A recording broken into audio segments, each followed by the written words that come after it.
Hoy es el último tema de esta serie. Creo que ya van 12 mensajes con este. Podríamos darle todo el año, pero también es importante tomar una pausa y reflexionar sobre todo lo que ya hemos hablado.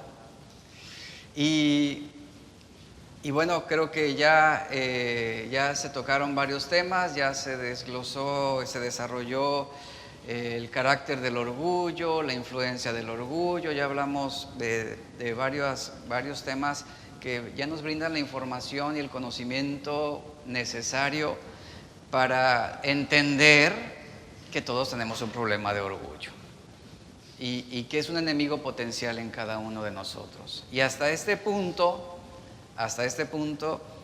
ha quedado más, yo creo que ha quedado más que claro que todos tenemos un problema con el orgullo. Ese era el fin de esta serie, o sea, que a este punto, llegar a ese punto en el que pudiéramos tener en claro que todos tenemos un problema con el orgullo. Y el título de este mensaje es Bendita Humildad. Con este mensaje quiero cerrar. Ahora, yo sé que ha quedado claro y de alguna manera se ha revelado, se ha evidenciado nuestro problema con el orgullo. Sin embargo, también estoy seguro de que algunos hasta este punto no han visto orgullo en sus vidas. Estoy seguro de eso. Porque si bien es fácil ver el orgullo en los demás, es muy difícil verlo en nosotros mismos. El escritor C.S. Lewis, él dijo que no hay defecto que haga a un hombre más impopular, ni defecto del que seamos más inconscientes en nosotros mismos. Y cuanto más, dice, lo tenemos en nosotros mismos, más nos desagrada en los demás. Él refiriéndose al orgullo. Y continúa diciendo, dice, no puede haber prueba más segura de un orgullo confirmado que la creencia de que uno es suficientemente humilde. Es lo que dice, y efectivamente, continúa diciendo, además, si quieres descubrir qué tan orgulloso eres, la manera más fácil es preguntarte, ¿cuánto me desagrada cuando otras personas me subestiman? ¿Cuánto me desagrada que otras personas me ofendan o me menosprecien? Es lo que dice C.S. Lewis al respecto. Entonces, la pregunta es muy interesante, porque sobre esto evaluamos realmente la profundidad de nuestro problema de orgullo. ¿Tú quieres descubrir qué tan orgulloso eres? ¿Cómo respondes ante la afrenta? ¿Cómo respondes ante las injusticias? ¿Cómo respondes, como lo mencioné ahorita, cuando alguien te menosprecia? ¿Cuál es tu actitud cuando alguien habla mal de ti? ¿Cuál es tu actitud cuando las cosas no son como deberían ser o como tú quisieras que fueran? O sea, ¿cuál es tu actitud? Es así como se evidencia y podemos descubrir realmente qué tan orgulloso somos. Recuerda cuando niños que nuestro amiguito había un conflicto, una situación con él y que cómo nos amenazábamos. Ya no voy a ser tu amigo. Córtalas. Ya la cortabas y ya no somos amigos. Y eso lo hacíamos de niños, pero de adultos lo hacemos de diferentes formas, ¿no? Evitamos a la gente. Entonces, ¿quieres descubrir qué tan orgulloso eres? Pues simplemente evalúa la manera en cómo tú respondes a diferentes situaciones en la vida. Y sobre esto, mire, le voy a hacer dos preguntas. ¿Cuál pregunta es más difícil de contestar? La número 1 es, ¿qué tan orgulloso soy? Esa es la número 1. O, ¿qué tan humilde soy? Esa es la segunda pregunta. ¿Cuál es más difícil de contestar? ¿Qué tan orgulloso soy? ¿O qué tan humilde soy? Creo que la más difícil de contestar es, ¿qué tan humilde soy? Porque el orgullo es muy latente y es presente en nuestras vidas. Ahora, el contraste que hoy vamos a ver Esa serie se titula Maldito Orgullo, Bendita Humildad. Esa bendita humildad está haciendo referencia a Cristo. Él es nuestro mejor ejemplo de humildad. Tú no puedes compararte con alguien más y decir, yo soy más humilde que esta persona. ¿En base a qué tú te vas a comparar? ¿En base a tu percepción, tu criterio, tu opinión, tu experiencia? O si tú eres una persona muy generosa, dadivosa, tú vas a decir, yo soy más humilde porque doy más. Pero ese es un error, el compararnos con los demás. ¿Con quién debemos compararnos? Con Cristo. Él es el perfecto ejemplo de humildad. Y la humildad de Cristo, en comparación con el orgullo del hombre, es totalmente contrastante. Por ejemplo, el hombre en su orgullo, en esta vida que busca prestigio. Jesús en su humildad, Él fue despreciado, dice Isaías 53:3, Él fue despreciado y fue desechado entre los hombres. El hombre por su orgullo busca la popularidad. En cambio Jesús, en su humildad, Él dijo lo siguiente en Juan 15:18, si el mundo los aborrece, sabed que a mí me han aborrecido antes que a vosotros. Ahí está. Jesús no buscaba popularidad. El orgullo humano busca reconocimiento. En cambio, Jesús en su humildad, en Juan 5:41, Él declaró, yo no busco la gloria de los hombres. Yo no recibo gloria de los hombres. No es algo que yo esté esperando, ese reconocimiento, esa aceptación. El orgullo humano busca la posición social. En cambio, Jesús, en su humildad, Él declaró lo siguiente, Marcos 10:45, porque el Hijo del Hombre no vino para ser servido, sino para servir. El orgullo humano busca las posesiones, los bienes materiales, el dinero para tener una seguridad. En cambio, Jesús, en su humildad, Él declaró lo siguiente, Mateo 8:20, el Hijo del Hombre no tiene dónde recostar su cabeza. La seguridad de Jesús no estaba en las posesiones que Él tenía, o en lo que generaba, o en lo que ganaba. El orgullo humano va detrás del poder. En cambio, Jesús en su humildad, Él dijo lo siguiente, Mateo 26:39, no sea como yo quiero, Él oraba, no sea como yo quiero, sino como tú.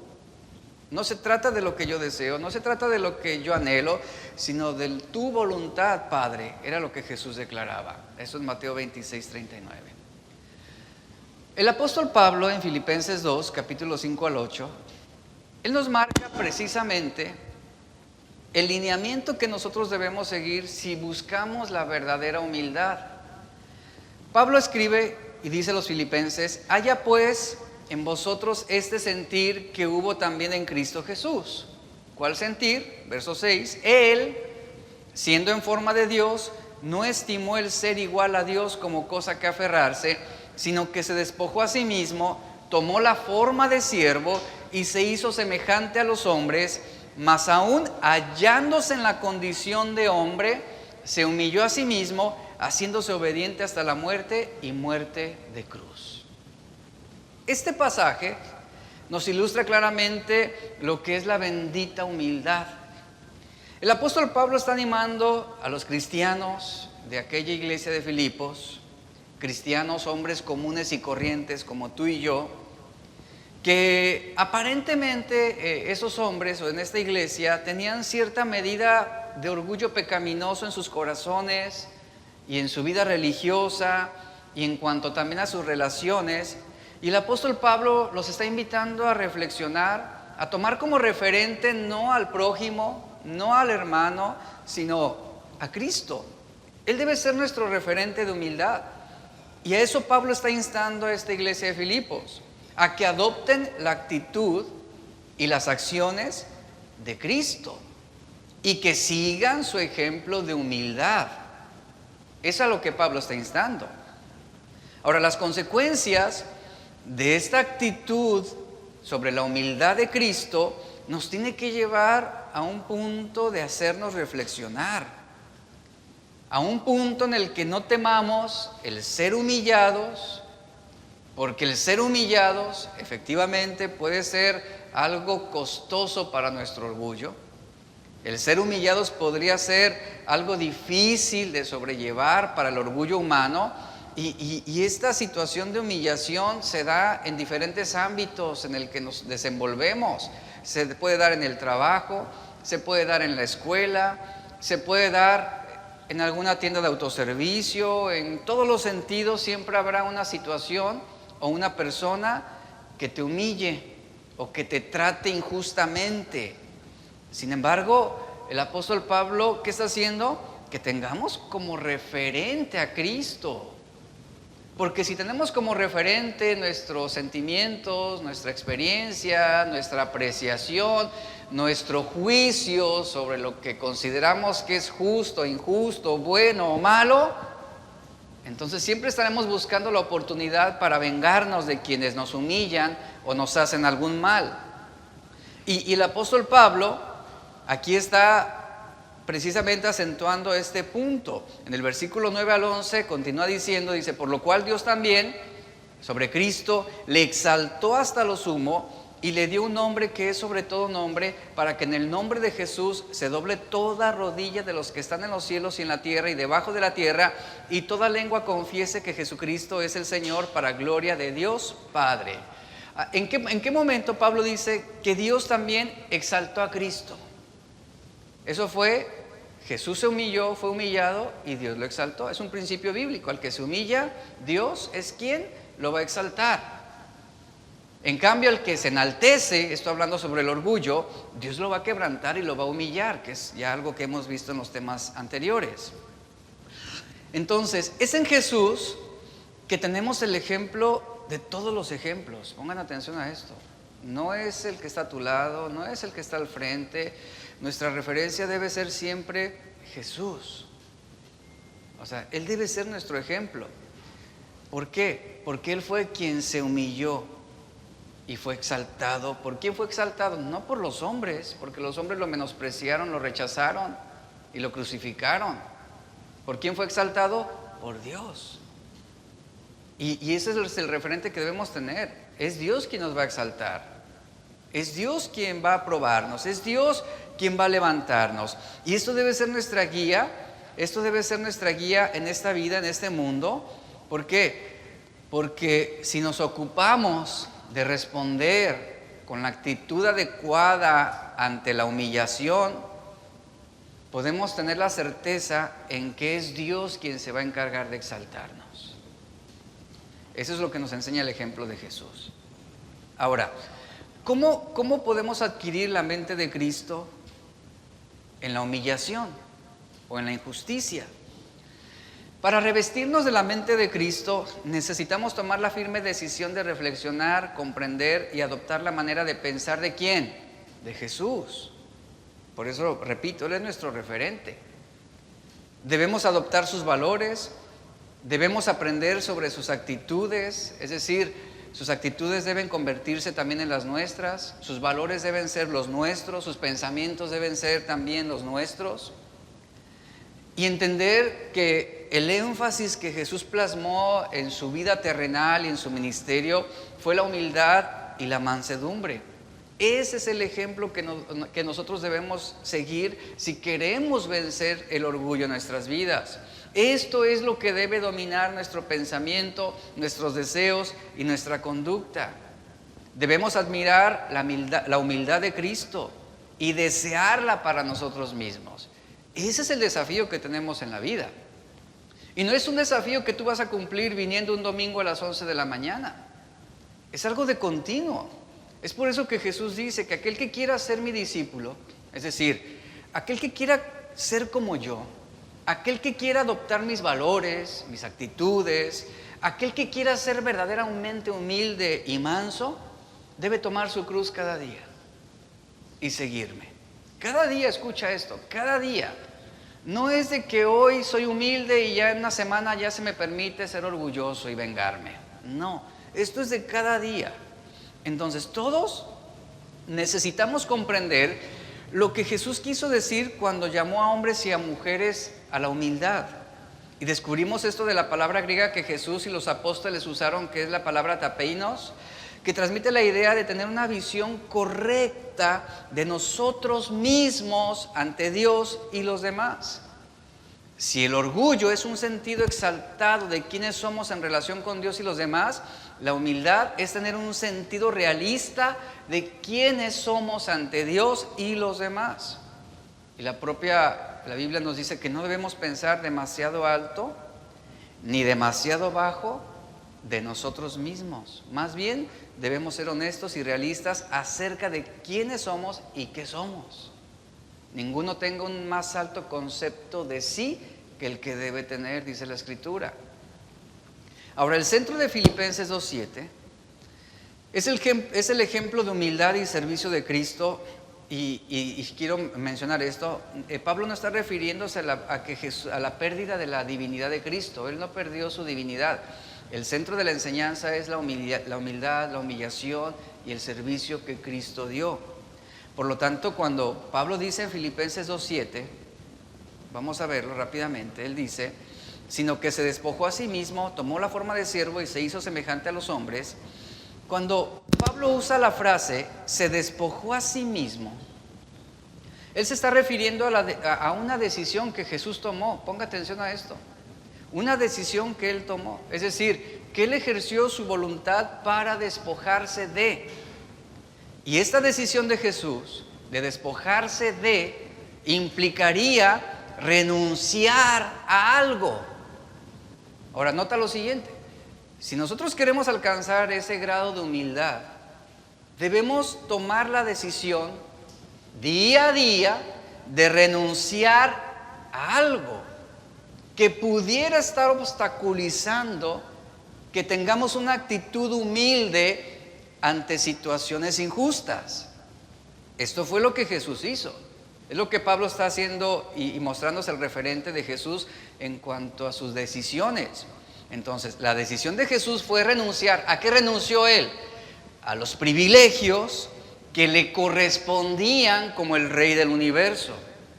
Es decir, que en lugar de aferrarse a esos privilegios divinos, Jesús tomó la decisión, y eso es importante que lo tomemos en cuenta. Él tomó la decisión, él eligió voluntariamente asumir la forma de siervo, haciéndose semejante a los hombres. Y el propósito de esa decisión de humillarse queda implicada en su encarnación, es decir, al hacerse hombre. ¿Por qué? Porque el propósito de su encarnación tenía un fin que trascendía la esfera de lo temporal. ¿Cuál era? El dar vida en rescate por muchos, lo dice Marcos 10:45. Esa decisión que Jesús toma de no aferrarse a sus privilegios divinos fue una decisión hecha con humildad, no considerando su comodidad, no considerando sus intereses, sino considerando ¿qué? Los intereses de los demás por encima de los propios. Es lo que enseña Filipenses 2:3-4. Incluso, ponga atención a esto, incluso Jesús fue más allá. Incluso Él estuvo en la disposición de servir y renunciar a sus privilegios en humildad hasta el punto de morir. Y Él murió y nadie le reconoció. Él fue sacrificado y nadie lo amó más. Al contrario, se mofaron de Él y se burlaron. Hasta ese punto fue su decisión de despojarse de sí mismo, como lo dice Filipenses 2:8. Entonces, en este mundo, dice Isaías 53:3, lejos de que esa decisión generara un impacto en su momento positivo en la sociedad de aquella época, el profeta Isaías en 53, versículo 3, él dice que contrario a lo que pudiéramos pensar, él fue despreciado, fue desechado de los hombres, como uno de quien los hombres esconden el rostro. Y el profeta continúa diciendo, él fue despreciado. Y dice, y no lo estimamos, no lo valoramos, no lo reconocimos. ¿Pero qué hizo Jesús? Él tomó la forma de siervo, se despojó a sí mismo. Y al despojarse de sí mismo, Jesús eligió servir en lugar de ser servido. Ahí está el carácter de la humildad, servir en lugar de ser servido. Esto proporcionaba un modelo para que nosotros pudiéramos imitar. En Juan 13, versículo 14 al 15, Jesús escribe en esa hora, en ese tiempo final, cuando estaba con sus discípulos, ya en la última cena, en ese momento, ese día, dice, pues si yo, escribe Jesús, pues si yo, el Señor y el Maestro, les lavé los pies, ustedes también deben lavarse los pies unos a otros, porque les he dado ejemplo para que como yo les he hecho, también ustedes lo hagan. Vemos cómo su encarnación, su nacimiento y su muerte sacrificial estuvieron motivadas por su humildad y por su amor a la humanidad, una humanidad infiel, una humanidad injusta. Romanos 5:8, pero Dios demuestra su amor para con nosotros en que siendo aún desleales, infieles, personas que rechazamos a Cristo, en que siendo aún pecadores, ¿qué hizo Cristo? En su humildad y en su amor, Él perseveró en su decisión de despojarse a sí mismo y morir, dice Pablo, y morir por nosotros. Nosotros fuimos infieles y Él continuó siendo fiel. Entonces la humildad de Cristo se manifiesta en su obediencia hasta la muerte, una obediencia en humildad. Él no buscaba su propia voluntad, sino la del Padre. Él no buscó ser servido, sino servir a los demás. Él no buscaba que los hombres lo coronaran o que lo hicieran rey o gobernante. Jesús tuvo la disposición de rebajarse hasta el punto donde fuera necesario. Y la compasión y la humildad que lo impulsaban a servir y enseñar fueron esenciales para que se convirtiera en nuestro perfecto ejemplo de humildad. Pablo le dijo a los filipenses que aunque Jesús era Dios en esencia, Jesús no consideró esa igualdad con Dios como algo a lo que él debía aferrarse neciamente. En cambio, Pablo dice que Jesús se despojó a sí mismo y en lugar de utilizar esos privilegios divinos para su propio beneficio o para tomar ventaja, Jesús renunció a todo para poderse vincular y encontrarse con nosotros y poder intervenir en nuestra necesidad. Es por eso que Él tomó la forma de siervo. Él no tomó una posición de un rey. Ahora, si Jesús hubiera, y plasmemos esto imaginariamente, si Jesús hubiera tomado la determinación de descender de los cielos en posición de rey y gobernante absoluto, ¿Él hubiera hecho algún mal? No. Si Él hubiera tomado esta postura de descender de los cielos como un rey soberano, absoluto sobre la tierra, el lugar que Él hubiera tomado, si hubiera sido así, era un lugar legítimo, porque finalmente Él es el creador de todas las cosas. Y Él bien pudo haber descendido en esa posición de un rey sobre la tierra, como muchos lo esperaban, pero no lo hizo así. Es por eso que Jesús decepcionó a muchos, porque ellos esperaban un rey conquistador, un rey con recursos militares para poder vencer a los enemigos de Israel. Y esa no fue la decisión que Jesús tomó. Bien pudo haberlo hecho y estaba en su derecho y era legítimo que lo hiciera si hubiera tomado esa decisión. Pero Jesús eligió nacer como un hombre, como un ser humano. ¿Qué implicaba esto para el Rey del universo? Implicaba aceptar todas las limitaciones. Implicaba aceptar las restricciones de un cuerpo humano. Implicaba vivir sometido, imagínense al Rey del universo sometido al tiempo. Y Jesús aceptó esas limitaciones. Él debía someterse al tiempo, Él debía someterse al espacio. Él estaba envuelto en una piel imperfecta. Y finalmente es así, como dice Pablo, Jesús se humilló a sí mismo y se hizo obediente hasta la muerte y muerte de cruz. se sometió a la voluntad de Dios a pesar, escuche, a pesar de que la voluntad de Dios implicaba sufrimiento, humillación y muerte. Cuando desarrollamos la verdadera humildad y nos sometemos a la voluntad de Dios, y de antemano sabemos que la voluntad de Dios en ese momento no va a ser agradable del todo, ¿cuál es nuestra actitud y cuál es nuestra respuesta? Vemos cómo Jesús, Él se sometió a la voluntad de Dios. Él tomó la decisión de someterse al plan de Dios. Un plan divino que generaría un sufrimiento, que generaría el desprecio de los hombres, que generaría la humillación y una muerte injusta y terrible. ¿Cuál es tu actitud al sometimiento de la voluntad de Dios? ¿Cómo tú respondes cuando se trata de obedecer a Dios? Ahora, ciertamente cuando Dios nos dice hacer algo, no nos habla de todas las cosas que van a acontecer en torno nuestro.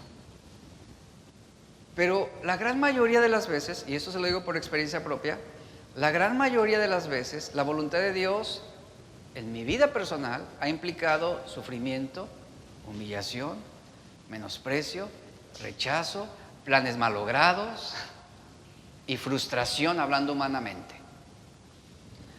¿Y qué he aprendido a través de los años? A tener una actitud de gratitud, aun cuando en su momento esa obediencia a Dios no me esté favoreciendo del todo, hablando en términos terrenales y humanos. Y muchas veces, y justo hoy reflexionaba en la mañana con mi esposa y con mis hijos, muchas veces nos hemos encontrado en situaciones donde tenemos que tomar decisiones a favor de la voluntad de Dios, y esas decisiones nos generan incertidumbre, frustración, nos generan temor, inseguridad, porque nosotros no tenemos plasmado el panorama completo de lo que Dios va a hacer. Pero así como Abraham, sal de la tierra de tus parientes y vete, tú avánzale por el desierto, yo te voy a decir a dónde vas a ir. ¿Y qué hizo Abraham? Fue dócil y él obedeció. Y en su momento ese plan de Dios y esa obediencia a Abraham también le causó sufrimiento, humillación e incertidumbre. Pero no es hasta que no pasa cierto tiempo que tú ves el resultado de esa obediencia a ese plan que en su momento o en el pasado te estaba generando incertidumbre. Y justamente llega ese momento en el que tú dices, si Dios no lo hubiera hecho de esta manera, yo no estaría aquí en este momento. Y te das cuenta de tantas cosas de las que Dios te libra. Por eso, y vuelvo al punto, a veces la voluntad de Dios, o la mayoría de las veces la voluntad de Dios no es lo que queremos o aprobaríamos. La voluntad de Dios muchas veces va a implicar, repito, ese sufrimiento, esa humillación y esa muerte. Y mi pregunta es, ¿y estarás en la disposición de imitar el ejemplo de Jesús, de despojarte a ti mismo?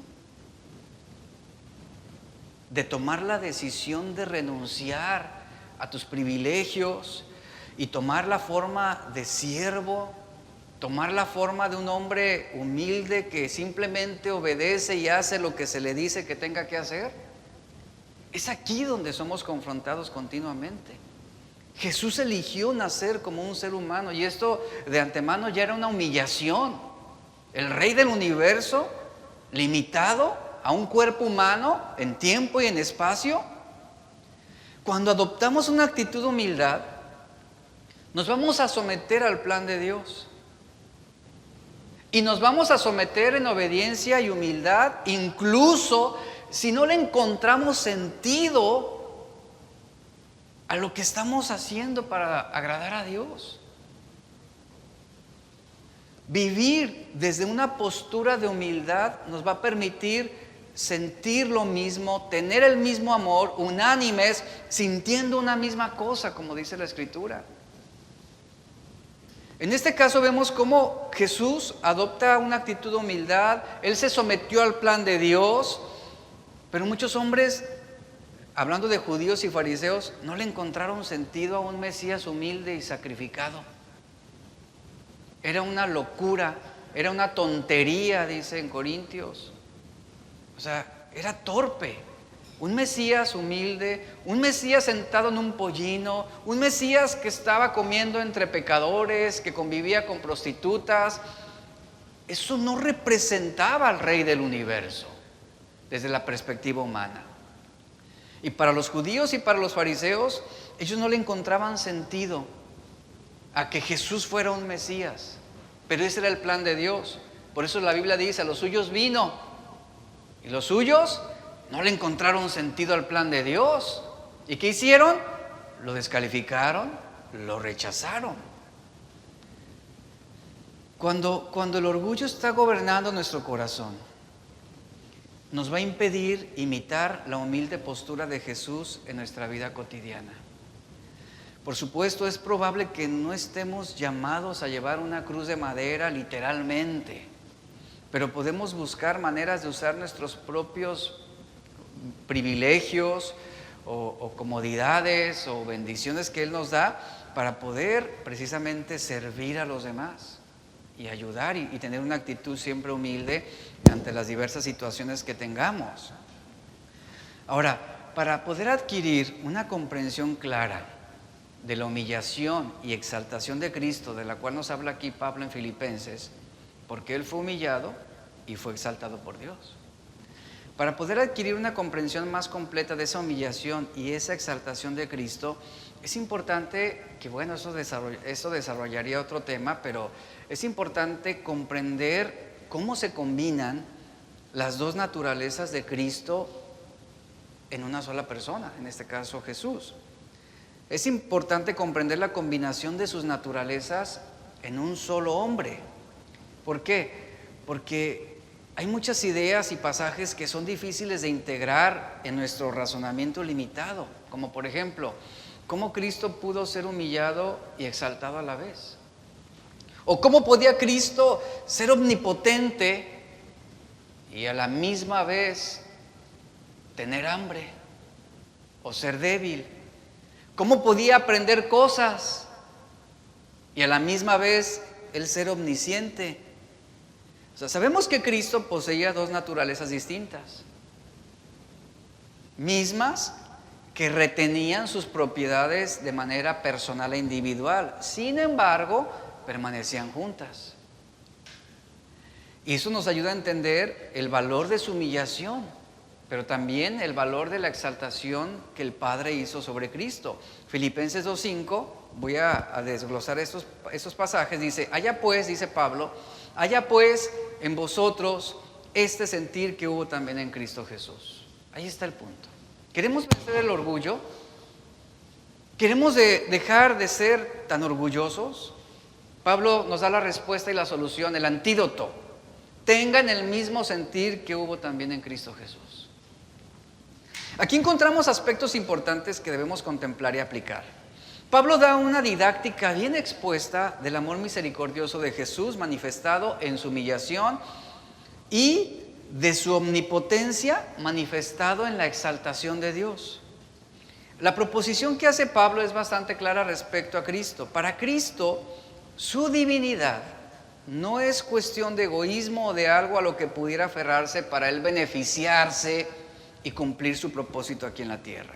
El versículo 6, Pablo dice, el cual, Jesús, siendo en forma de Dios, ponga atención a esto, siendo en forma de Dios, dice, Él no estimó el ser igual a Dios como cosa a que aferrarse.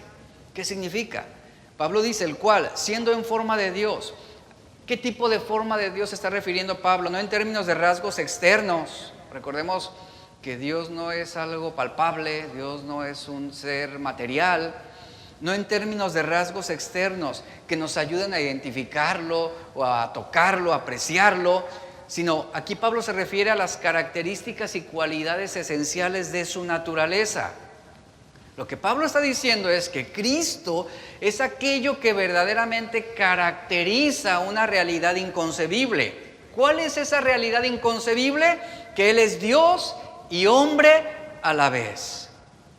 Y ese término nunca expresa la idea de un estado que fue y que ya no es. Es decir, Jesús no fue Dios, y dejó de serlo. O sea, no está refiriéndose a eso.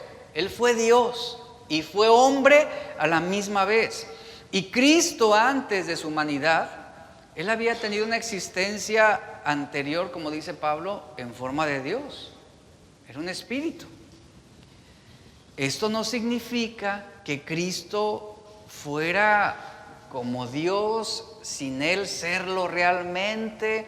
Lo que Pablo está diciendo es, Él era Dios. O sea, eso hay que entenderlo. Él era Dios. Y siendo Dios, Él se despojó a sí mismo. Él tomó la forma de un siervo. La palabra forma que leemos aquí cuando dice siendo en forma de Dios, la palabra forma es la palabra griega morfe, que significa naturaleza o esencia. Con esta palabra el apóstol está diciendo que él poseía la naturaleza como Dios, porque él era Dios. Esa es la posición enfática de Cristo, no podemos degradarlo. No porque se haya hecho hombre signifique que Él se degradó, o no porque se haya hecho hombre, como algunos aseguran, significa que Jesús se corrompió en el pecado o que pecó. No, esa palabra morfe no tiene el significado de una apariencia externa, esa forma de Dios, sino lo que Pablo afirma es que Cristo fue, siendo hombre, esencialmente y naturalmente Él es Dios. Es lo que Pablo está refiriéndose aquí. Entonces, sobre esto, para entender la naturaleza de Cristo siendo hombre, lo voy a ilustrar de esta manera. La naturaleza de cualquier persona o la esencia de cualquier ser humano, hombre, mujer, nunca cambia. Por ejemplo, un bebé se convierte ¿qué? Físicamente en un niño, después se desarrolla y se convierte en un joven, después de joven se convierte en un hombre adulto, y conforme pasan los años llega a la ancianidad. Su aspecto externo cambia, pero mantiene su misma esencia. Jesús mismo, siendo hombre, Él experimentó esos cambios físicos. Fue un bebé, fue un feto, después nació, se convirtió en bebé, un niño, fue un joven, se convirtió en un hombre adulto. Él experimentó esos cambios externos. Sin embargo, su naturaleza y su esencia siempre fue la misma. Su exterior fue cambiando todo el tiempo, pero Él en esencia y naturaleza seguía siendo Dios. Ahí está, hombre y Dios a la misma vez. Entonces lo que Pablo está describiendo es lo que es una persona en su propia esencia y que no puede cambiarse. Describe esa parte de una persona que en cualquier circunstancia permanece inmutable. Así es que Pablo empieza diciendo que Jesús era esencialmente e inmutablemente Dios, a pesar de estar limitado como hombre en espacio y tiempo. La proposición de Pablo, siendo en forma de Dios, Pablo no está insinuando que Cristo fue una vez Dios, sino él está afirmando que Él ya era Dios. Repito esto porque es importante. Es decir, que siempre tuvo la naturaleza de Dios, que siempre permaneció en forma de Dios. Al haberse hecho hombre no significa que divinamente se degradó. Jesús renunció, dice, se despojó a sí mismo. Ahora, algo importante sobre esto, y que Pablo no está diciendo, es que Cristo renunció y se despojó de su divinidad para hacerse hombre. Pablo no está diciendo eso.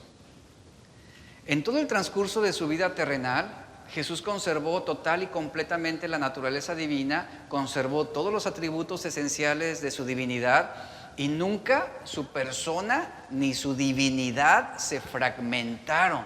Es lo que Pablo quiere dejarnos en claro. Por eso, cuando Pablo dice que al Cristo obedecer y tomar la decisión de despojarse a sí mismo, lo que Cristo hizo siendo Dios, Él obedeció sabiendo de antemano que esa obediencia y esa decisión implicarían su humillación. ¿A través de qué? De su encarnación. Y es por eso que esto queda plasmado en la frase, no estimó el ser igual a Dios como cosa que aferrarse. Esa palabra aferrarse significa apoderarse o tomar por la fuerza, significa usurpar o tomar un botín. ¿Cuál es la idea que Pablo transmite? Que Cristo nunca se apropió injustamente del cargo.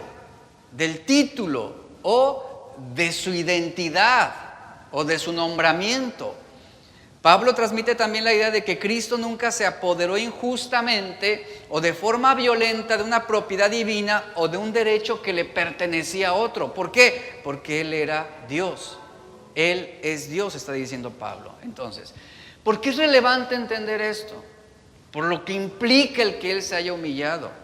Cristo no insistió el ser igual a Dios como un botín que Él debía retener a la fuerza, o como usurpador que se apropia injustamente de algo.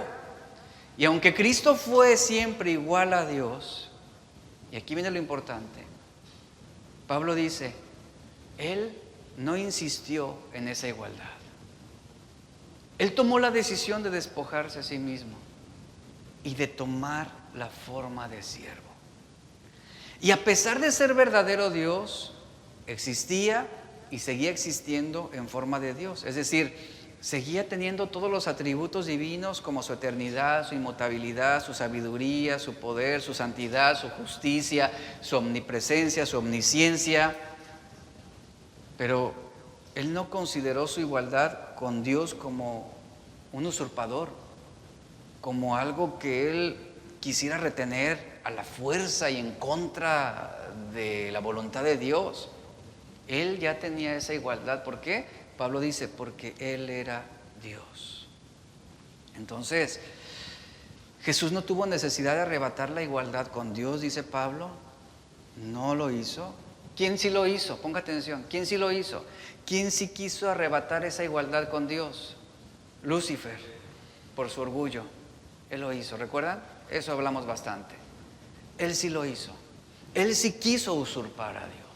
Él sí quiso tomar como botín la naturaleza divina y decir, yo puedo ser Dios. Jesús no hizo eso. Jesús no tuvo la necesidad de arrebatar esa igualdad con Dios. Lo hizo Lucifer. ¿Y quién más lo hizo? Adán y Eva lo hicieron. Ellos querían ser como Dios. Ellos sí querían usurpar, pero Jesús no. Entonces, cuando Pablo quiere decir que no se aferró a la igualdad con Dios, como reteniéndola celosamente para sí, sino se despojó de ella voluntariamente por amor y con humildad, se humilló al hacerse hombre. Esto puede quedar más claro con el siguiente ejemplo. Es decir, que Jesús no es como los políticos en el mundo que se aferran ¿a qué? A un nombramiento, a una posición, a un curul. ¿Para qué se aferran a ese nombramiento? ¿Para qué se aferran a ese poder? Pues para no perder su autoridad, para no perder su influencia.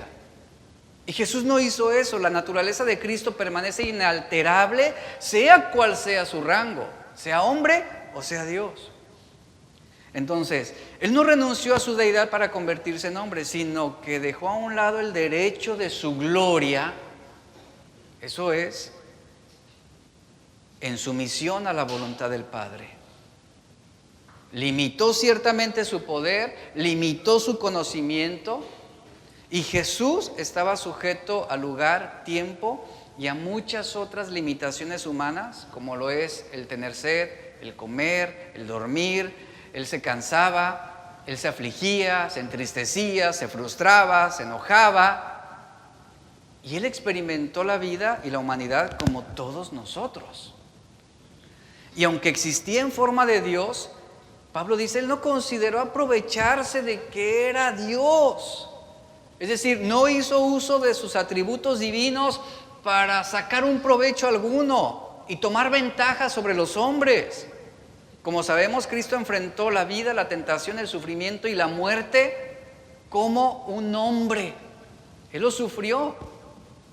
Él se debilitó físicamente, al igual que todos nosotros. Él se entristeció ante la muerte de su amigo Lázaro y lamentó y lloró como un hombre. Entonces, acerca de esta igualdad con Dios, no es algo que Él aspiraba o que no tenía y buscaba, sino que siempre Él fue Dios. Eso es importante que lo tome en cuenta. En el versículo 7 de Filipenses 2 dice Pablo, sino que se despojó a sí mismo tomando forma de siervo hecho semejante a los hombres. Algo importante en este pasaje es, ¿En qué sentido Cristo se despojó a sí mismo? ¿Cuánto? La pregunta es, ¿cuánto se despojó de sí mismo? El verbo griego es la palabra keno, que significa vaciar. Despojo significa vaciarse. Otra palabra que ilustra bien ese término es denigrarse, dejar sin efecto. Son los 3 significados. Es decir, que se vació de sí mismo, quedó vacío de sí mismo, se denigró a sí mismo. Y esta idea se usa al sacar el contenido de un contenedor hasta dejarlo vacío, o también de derramar su contenido hasta que no quede nada dentro. Y aquí Pablo usa la palabra más gráfica posible para aclarar que el sacrificio de la encarnación fue precisamente eso.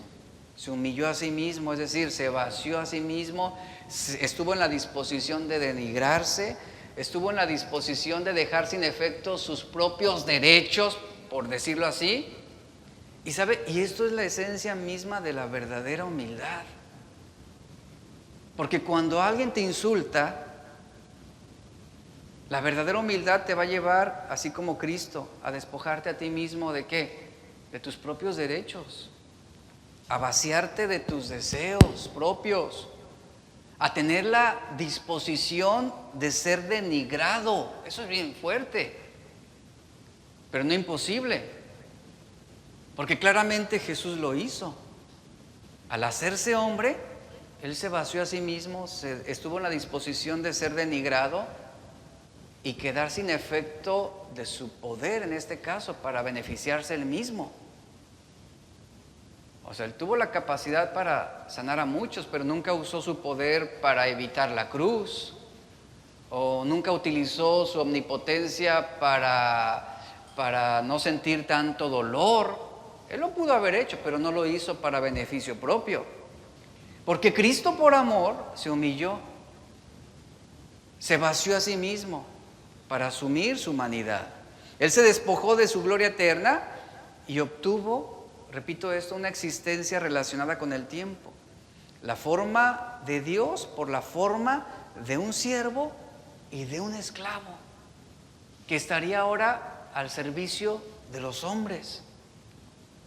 Abandonó su aspecto divino, asumió su humanidad y ese despojo lo interpuso entre Dios y los hombres. ¿Para qué? Para convertirse en ese mediador, en ese salvador, que pudiera hacer posible la reconciliación con Dios a través de su sacrificio. Isaías 53:7 dice, afligido Él, angustiado Él, dice, no abrió su boca. Como cordero fue llevado al matadero y como oveja delante de sus trasquiladores enmudeció y no abrió su boca. Mi pregunta es, Él era Dios. ¿Por qué se permitió ser angustiado? Él era el Rey del universo. ¿Por qué se permitió ser afligido?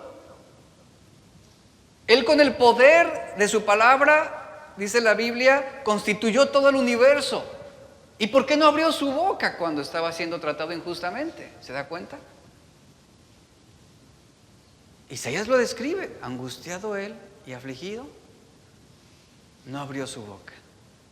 ¿Cómo se comportó Jesús? Humildemente. Ahora, en la posición de Jesús, ¿qué hubiera hecho el orgullo? Abre la boca, es lo primero que hace. Ah, pues tú también, y ahorita vas a ver, y nos vamos a dar. ¿Cómo se comporta el orgullo ante una situación de angustia, de aflicción, de injusticia, de frustración? Esto es muy descriptivo porque lo que nos está hablando aquí el profeta Isaías es de la profundidad de su humildad. Él se humilló, a pesar de que estaba siendo angustiado injustamente, a pesar de ser afligido por los hombres, pero no abrió su boca. Como cordero fue llevado al matadero y como oveja delante de sus trasquiladores, ¿qué hizo?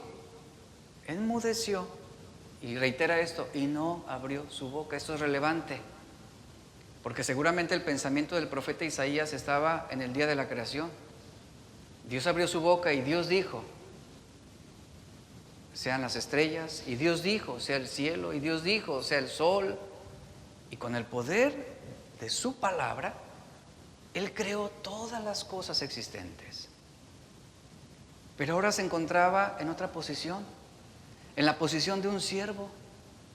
en la posición de un hombre que bien pudiera defenderse porque era un trato injusto. ¿Pero qué hizo? No abrió su boca, enmudeció. Y es inútil preguntar cómo pudo hacer semejante cosa.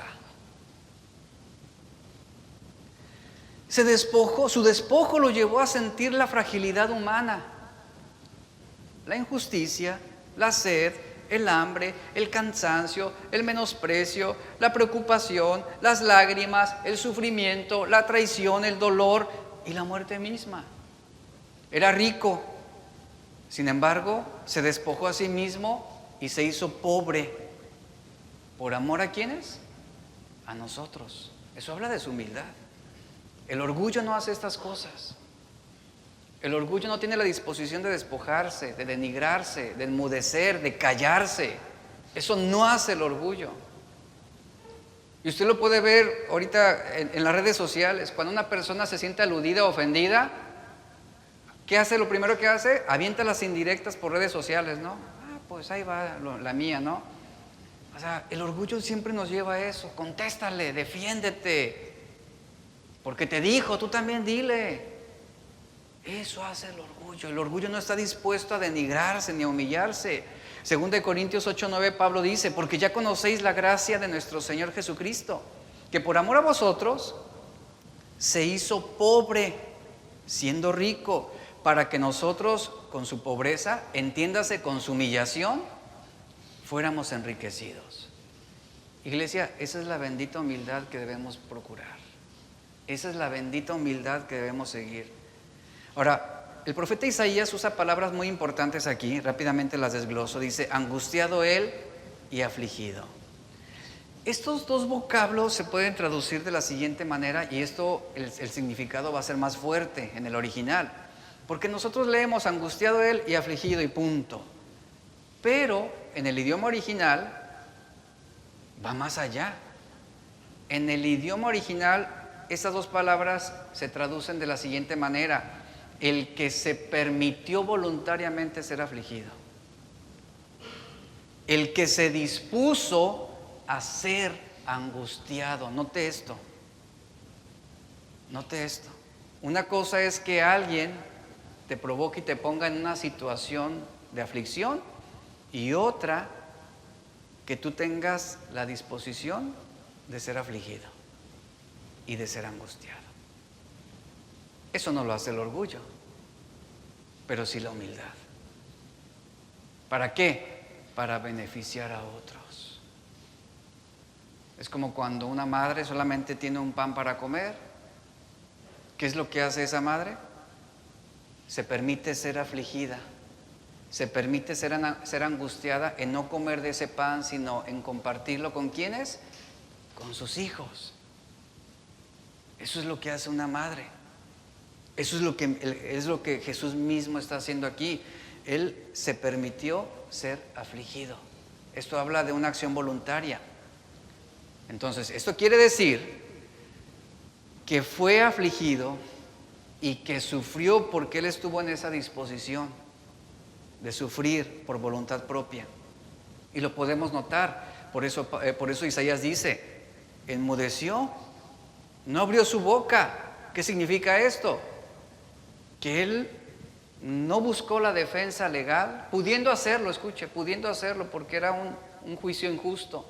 Él lo podía hacer. Él no buscó la defensa, Él no buscó protestar, Él no buscó hacer una manifestación de sus seguidores a su favor. Él no procuró objetar o reabrir el caso. Y luego después en la historia a Jesús se le presentó una oportunidad única. Lo ponen frente a Pilato, una autoridad soberana de aquella época. Y ante Pilato, dice la Biblia, ¿qué hubiéramos hecho tú y yo? ¿Qué es lo que sucede con nosotros cuando estamos pasando por una situación legal? Y el abogado nomás no avanza en tu procedimiento y se estanca, se atora, y luego viene un conocido tuyo y te dice: oye, yo conozco a un magistrado, o yo conozco a un juez, conozco al juez que está llevando tu caso, te puedo presentar con él y te puedo hacer una cita. ¿Qué hacemos? Sí, Y estando frente a ese juez, ¿qué hacemos? Le presentamos nuestra evidencia, porque Él es el quien puede ayudarnos y liberarnos. A Jesús se le presentó una oportunidad única. Lo pusieron frente a Pilato, el hombre que determinaría lo que sucedería con Él. Él tenía el poder. Y sin embargo la Biblia dice que ante Pilato, Jesús, ¿qué hizo? Se mantuvo en silencio. No buscó un diálogo. No aprovechó esa situación como una oportunidad para liberarse del sufrimiento o de la injusticia. No contestó ninguna pregunta. Y la Biblia nos dice cuál fue la actitud de Jesús. Cuando lo maldecían, no respondía con maldición. Cuando sufría, Él no amenazaba a ninguno. Y dice la Biblia, Él no abrió su boca, se mantuvo sumiso. Y aquí está Jesús frente a Pilato. Él tenía la manera de defenderse, Él tenía la forma de ser absuelto, pero decidió no hacer nada en beneficio propio. No habló sino hasta que estuvo colgado en esa cruz. Y en la cruz, su último grito no fue una declaración de injusticia, ni de odio, ni de venganza, sino fue una declaración de amor, de humildad y misericordia al decir: Padre, perdónalos porque no saben lo que hacen. Isaías dice: como cordero fue llevado al matadero. ¿Tú sabes cómo se sacrificaban los corderos de aquella época? La ilustración de Isaías es la siguiente: para sacrificar a un cordero debías dejarlo completamente inmóvil e indefenso. ¿Cómo lo hacías? Atando sus patas traseras y delanteras. Lo atabas. El cordero quedaba inmóvil en el piso ahí tirado. Entonces, con un cuchillo llegaban y lo degollaban. Agonizaba hasta que su sangre se derramara y muriera. Se desangraba hasta la muerte. Hebreos 9:22 nos dice que sin derramamiento de sangre no se podría hacer remisión de los pecados. Y todo esto que estamos viendo es una manifestación de la bendita humildad de Cristo. Isaías dice que como oveja delante de sus trasquiladores enmudeció y no abrió su boca. ¿Esto de qué nos habla? De la completa sumisión de Cristo al propósito y el plan de Dios. El haber sido una oveja ante sus trasquiladores habla de su completa humillación. Es decir, y aquí viene lo fuerte, Cristo quedó a merced de su propia creación. Cristo quedó a merced de manos de hombres malvados. Ahí está. El Creador siendo humillado por su creación. Y Dios, y aquí es donde viene la locura, Dios decide salvar al mundo mediante un siervo humilde y sufrido en vez de un rey poderoso y glorioso. Esto es una idea contraria al orgullo humano y a la manera de pensar del mundo. Sin embargo, la gloria de Jesús, la gloria del Mesías, la gloria del Rey del universo se mostró a través de la humildad, del sufrimiento y de la misericordia. Isaías dice, tomando la forma de un siervo. Ese es el núcleo de la encarnación. Aquí está contrastando la expresión en la forma de Dios. Asumió la forma de un esclavo. Y Pablo con esto quiere decir que Jesús, al hacerse hombre, no se limitó a representar un papel. Él no adquirió un aspecto, no hizo una actuación, sino que mostró una verdadera naturaleza humana. Y hay algo aquí todavía más importante, el que Él se hizo semejante a los hombres, haciéndose en todo como los hombres. Eso es humillación. Esto habla de la condición de Jesús. El versículo 8, Filipenses 2 dice, y estando en la condición de hombre, se humilló a sí mismo, haciéndose obediente hasta la muerte y muerte de cruz. Dice Isaías 52:14, de tal manera fue desfigurado de los hombres su parecer, es decir, sin forma ni aspecto y fealdad, y su hermosura más que la de los hijos de los hombres. Fue tanto su maltrato, dice el profeta Isaías, que no parecía un ser humano. Escupieron su rostro, se burlaron, apostaron por sus ropas, la corona de espinas, era una expresión grosera de mofa. Y ya clavado en la cruz, no tuvieron ni siquiera lástima. Escuche, ni siquiera lástima. Una cosa es la compasión, otra cosa es la lástima. Pero ni siquiera tuvieron lástima por él. Al contrario, lo seguían tratando con desconsideración y desprecio. Cuando tuvo sed, en lugar de agua, le dieron a beber vinagre mezclado con hiel. Pero después de haberlo probado, no quiso beberlo. Eso fue un acto humillante, ofensivo, grosero contra él. Pero él tomó la decisión de despojarse a sí mismo por amor a nosotros. Y Filipenses 2:9 nos dice, y aquí es donde viene la exaltación de Jesús, por lo cual Dios también lo exaltó hasta lo sumo, dice, y le dio un nombre que es sobre todo nombre. ¿Qué dice la Biblia? Al que se exalta, Dios lo va a humillar.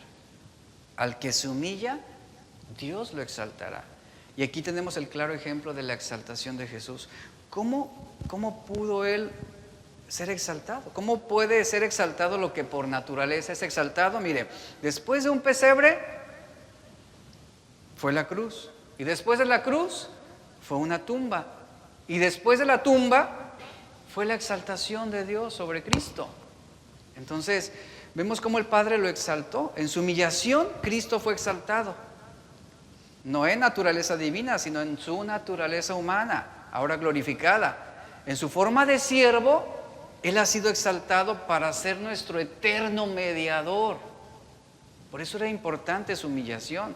Y como consecuencia de esta humillación y sacrificio de sí mismo, dice la Biblia, le fue dado el nombre que es sobre todo nombre. ¿Cuál nombre? El nombre de Jesús. Mateo 1:21, y dará a luz un hijo y llamará su nombre Jesús. ¿Por qué? Porque Él salvará a su pueblo de sus pecados. ¿Cómo se logra esto? A través de su humillación. Y eso es el contraste del orgullo. Esta es la bendita humildad a la que somos llamados todos nosotros. Pablo dice, Filipenses 2:10 al 11, para que en el nombre de Jesús, es decir, de aquel que se dispuso a ser humillado, para que en el nombre de Jesús se doble toda rodilla de los que están en los cielos y en la tierra y debajo de la tierra, y toda lengua confiese que Jesucristo es el Señor, para gloria de Dios Padre. ¿Qué significa esto? Esa exaltación sobre Jesús, habiendo sido humillado, lo que está diciendo es que esa exaltación será universal. Toda la creación, todos los hombres que representaban el orgullo humano, sea cual sea su raza, cultura, religión, el orgullo tendrá que postrarse ante aquel que se humilló para salvarnos. ¿Qué significa esto? ¿Quién se va a inclinar ante Jesús? Toda rodilla. Ante Él se van a inclinar todos los hombres, sean creyentes, sean ateos, sean religiosos, sean judíos, sean musulmanes, sean cristianos, sean testigos de Jehová, sean mormones, budistas, binarios, no binarios, lo que sea. Cualquier hombre, todos se van a postrar ante Él, todos van a doblar su rodilla delante de Él, y el orgullo reconocerá que Cristo es el Señor. Todo hombre se postrará ante Él, sea Adán, sea Moisés, sea Faraón, sea Pedro, sea Judas, sea el rey Ezequías, todo rey que haya reinado en la tierra, todo presidente, todo gobernador, hablemos de Abraham Lincoln, hablemos de JF Kennedy, todo líder religioso, sea Juan Pablo II, Mahoma, Buda, todo deportista famoso, sea Jordan, Maradona, Cristiano Ronaldo, Pelé, todo científico como Darwin, como Einstein, todo filósofo como Aristóteles, como Platón, como Pitágoras, todo ateo como Karl Marx, como Friedrich Nietzsche, ricos y poderosos como Steve Jobs, como Carlos Slim, como Bill Gates, artistas renombrados como Elton John, como Freddie Mercury, desde el más rico hasta el más pobre, todos ellos doblarán sus rodillas. Algunos con amor y humildad, otros con orgullo y con terror, pero todos y cada uno de ellos confesarán que Jesucristo es el Señor. Esa es la bendita humildad de Cristo. Y ante todos un día se postrarán. Y frente a Cristo el orgullo tendrá que doblar sus rodillas y reconocer que Él es el Señor. Somos llamados, iglesia, a esa bendita humildad. Maldito orgullo que nos ha alejado de Dios. Maldito orgullo que nos ha hecho creer que nosotros somos más sabios que Dios. Maldito orgullo que ha descarriado nuestros pies de la voluntad de Dios. Tenemos que volver a esto, a esta bendita humildad en la cual Cristo se ha mostrado como nuestro mejor ejemplo a seguir. Y esa es nuestra meta y propósito en esta vida, el seguir sus pisadas, el tomar nuestra cruz cada día y seguirle con amor y tener esa disposición, como dice la palabra, de ser denigrado si es necesario para que Él siga siendo exaltado. Póngase de pie, por favor. Señor, te damos gracias. Agradecemos por tu palabra hoy.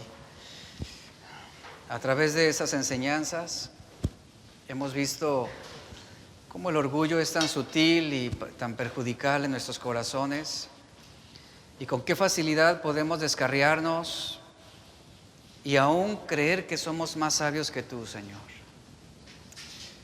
Perdona nuestro pecado de orgullo.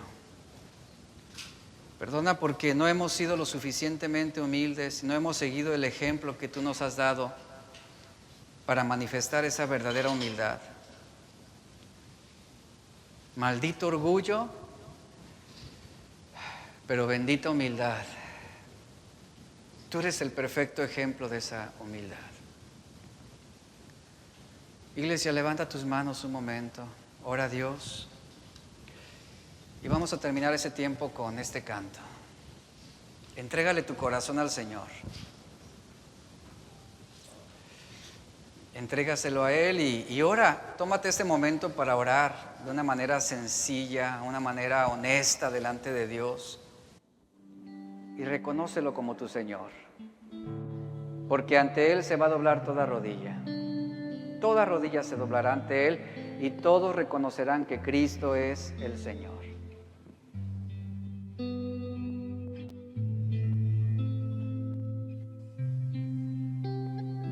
A ti levantamos nuestras voces, Señor.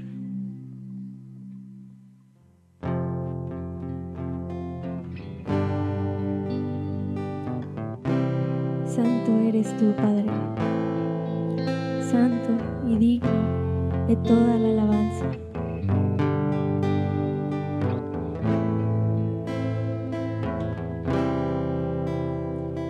Santo eres, Señor. Nada se compara a ti, mi libertador. Eres el principio y el fin, mi redentor. Fuiste a la cruz por mí, tan sublime amor derramaste sobre mí. Hacer tu voluntad es mi mayor anhelo. Hacer tu voluntad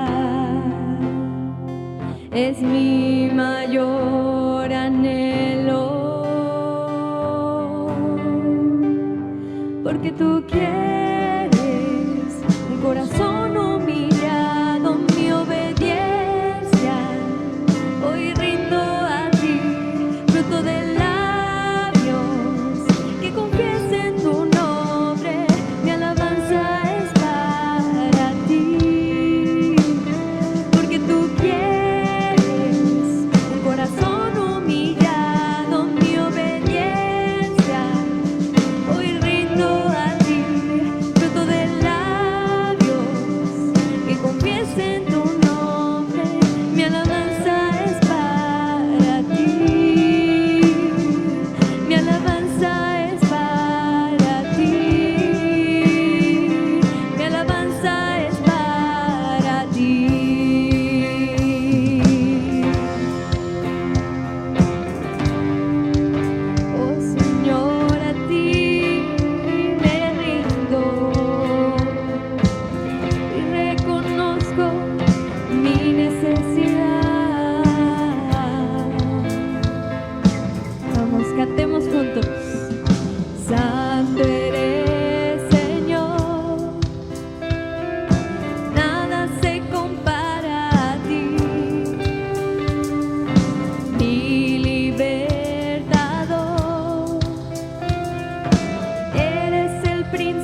desciende sobre mí,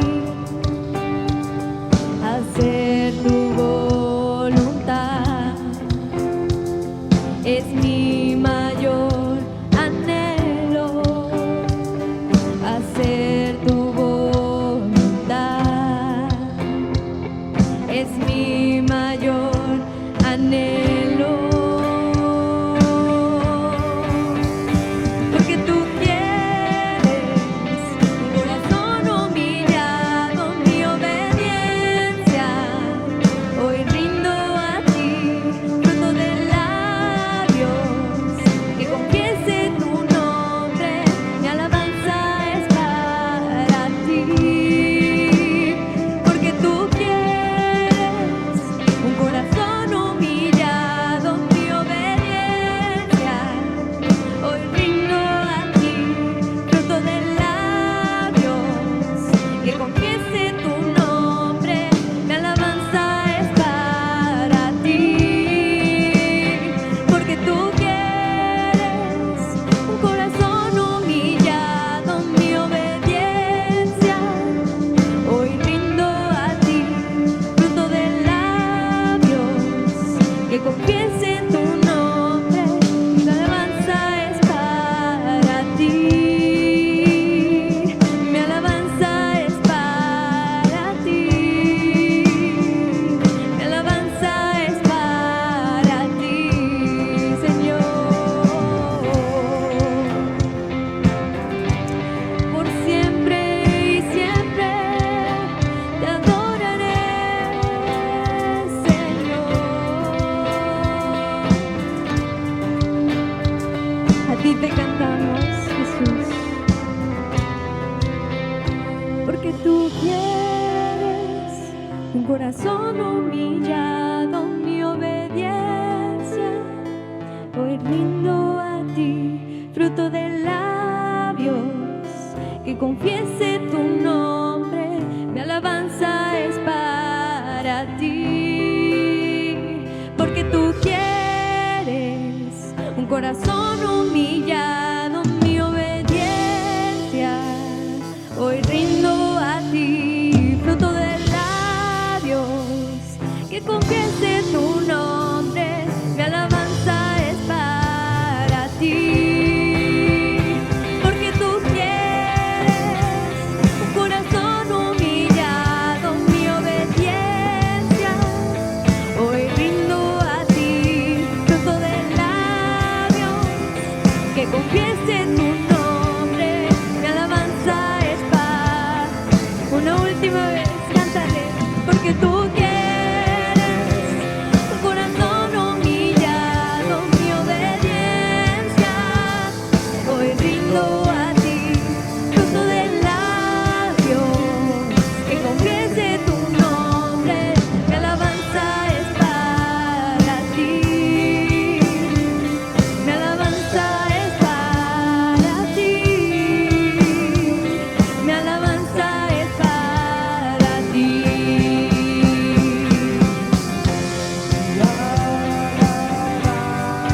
Es para ti, es para ti, Señor, es para ti, es para ti, es para ti, es para ti, es para ti,